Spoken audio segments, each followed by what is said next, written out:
अस्सलाम वालेकुम my YouTube family. आप सब कैसे हैं? मैं उम्मीद करती हूँ आप सब ठीक होंगे। अल्लाह ताला आप सबको खुश रखे, अपने हिफ्ज़ अमान में रखे। अल्हम्दुलिल्लाह मैं भी आपकी दुआओं से बिल्कुल ठीक हूँ।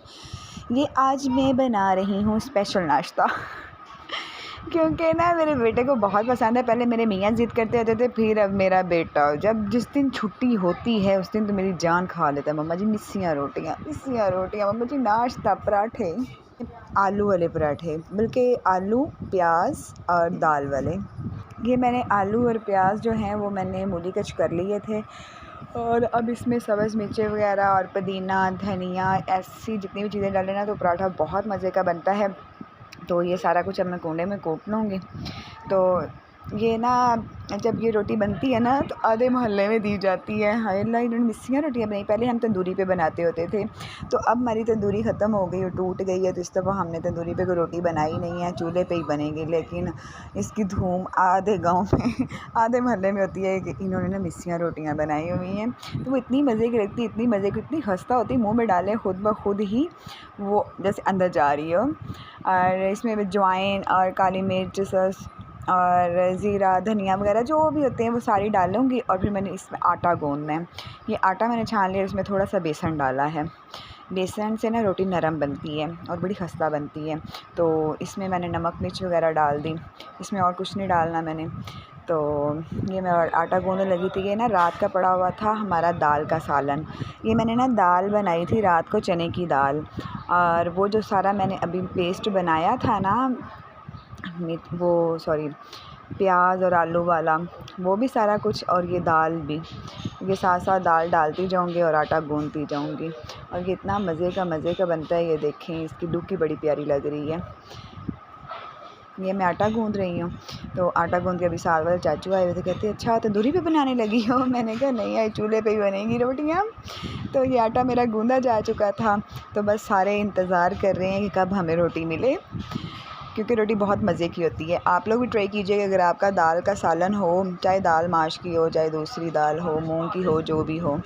तो यहाँ पे बन रही थी लस्सी। मैंने कहा चले ना, वो साथ में अच्छा लगता है लस्सी बनाना। लस्सी के साथ, मैं तो खैर लस्सी नहीं पीती, ना मैं दही खाती हूँ। तो मैंने ये मदानी डाली हुई थी। आटा तब तक ना थोड़ी देर रख देती हूँ, फिर उससे रोटी अच्छी बनेगी। तो ये मदानी डाल ली। अब इसमें से मक्खन निकालेंगे, क्योंकि मक्खन दही और लस्सी के साथ ही ये रोटी अच्छी लगती है। और मैं ये तीनों चीज़ें ही नहीं खाती, ना मक्खन, ना दही और ना लस्सी पीती हूँ। तो बाकी सबके लिए बना देती हूँ। यहाँ पे लस्सी बन चुकी थी, तो मैं अब रोटियाँ बनाने लगी थी। और ये रोटी थोड़ी सी बनाना मुश्किल होती है क्योंकि इसमें लेस कम होती है, क्योंकि सारा कुछ डाला होता है और बेसन भी डाला होता है, और बेसन में लेस कम होती है। फिर ऐसे ना इसको मैं थप थप के ना, बड़े प्यार से रोटी बनती है इसकी, और बहुत टाइम वैसे लगता है। तो ये देखिए रोटी बन चुकी है। वैसे इतनी गोल नहीं बनी लेकिन ना, क्योंकि ये बड़ी मुश्किल बनती है रोटी, और मज़े की बहुत बहुत बहुत बहुत मज़े की होती है।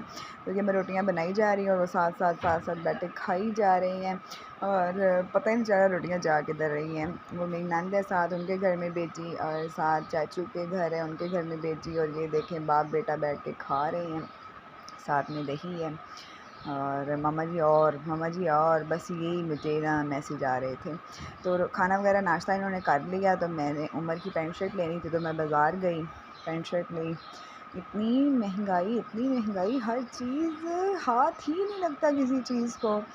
तो ये उमर की एक पैंट शर्ट लेनी थी, वो ली। और घर आई तो उमर के काम देखे ज़रा, ये भी उमर ही है ये मेरी बेटी खतीजा है। तो ये अपनी ना पिक्स ले रहे थे एक दूसरे, दोनों बहन भाई। तो मैंने कहा चलिए आपके साथ शेयर करती हूँ कि मेरे बच्चों के काम देखें। और यहाँ पे फिर उन्हें भूख लगी थी, मम्मा जी हमें दो मिस्सी रोटी दें। मैंने कहा वो नहीं है अब। तो ये दूसरी सादा रोटी बना के दी, साथ में सलाद दिया, अचार दिया और चटनी दी। ये ना सालन बहुत कम खाते हैं मेरे बच्चे। मेरी बेटी जो है ना वो चटनी खा लेती है, और सालन नहीं उसने खाना, चटनी बड़े शौक़ से खाती है। ये मैंने अम्बी की चटनी बनाई हुई थी, कच्ची अम्बी, कैरी की चटनी ना, तो ये वो बहुत शौक़ से खाती है। मेरा बेटा अचार खा रहा था। तो यहाँ पे आ गए मेहमान, और मेहमानों के लिए हमें कुछ ना मिला, क्योंकि ये ईद से एक दिन पहले का भी ब्लॉग है और मिलेगा आपको ईद के बाद। तो हमें सारा गांव, जो साथ साथ छोटे छोटे गांव हैं, सारे गांव में पता किया, गोश्त ही नहीं है जी। कहते सुबह ईद है, किसी मुर्गी का भी गोश्त नहीं मिला। अब मेहमान आए हुए थे, क्या करें क्या करें। कुछ हमें मेहमान कह रहे थे चलो कुछ ना करें। वो मेरी नंद थी ना, उसकी ईद आई हुई थी, तो उसकी सास कहती कि नहीं बेटा कुछ ना करें, नहीं गोश्त मिल रहा तो कोई बात नहीं, हम खाना खा के आए हैं। फिर हमने ना चावल बनाए, और ये वो चावल ये बने हुए हैं नमकीन चावल, और यहाँ पे मीठे चावल। हमने कहा चले ना लूने मीठे चावल हो जाएंगे, हम गांव में यही कहते हैं। तो यहाँ पे हमने चावल बनाए थे नमकीन और मीठे। यहाँ पे बन रहे थे शाम का सालन, टींडे। मैं टींडे बना रही थी, आज मौसम भी ख़राब था, ये ना आंधी आ जाए। और ये टींडे फ्राई कर रही थी मैं। तो गोश्त वगैरह तो मेरे मेहमान बेचारे तो ऐसे ही चले गए उन्होंने चावल ही खाए, बल्कि वो आंटी थी वो चावल नहीं इतने खाती थी। उन्हें हमने भिंडी का सालन पड़ा हुआ था, साथ में रोटी बना रही थी। तो बहुत आज बुरा लगा कि मेहमानों के लिए कुछ ना मिला, और वो टिंडे का सालन बन रहा था और एक साइड पर रोटियां बन रही थी। यही थी हमारी आज की रूटीन। और सुबह ईद है, अभी हमने खीर वगैरह बनानी है, और ये जो ब्लॉग है आपको ईद के बाद मिलेगा, क्योंकि एडिटिंग वगैरह करने का भी टाइम नहीं होना, कपड़े वगैरह प्रेस करने हैं बच्चों के। तो कैसी लगी वीडियो कमेंट में ज़रूर बताया करें। अगर मेरी वीडियो अच्छी लगी तो लाइक कर दीजिए, चैनल को सब्सक्राइब कर दीजिए। अल्लाह ताला आप सबको अपने हिफ्ज़ व अमान में रखे। अल्लाह हाफिज़, मिलेंगे एक नई वीडियो के साथ।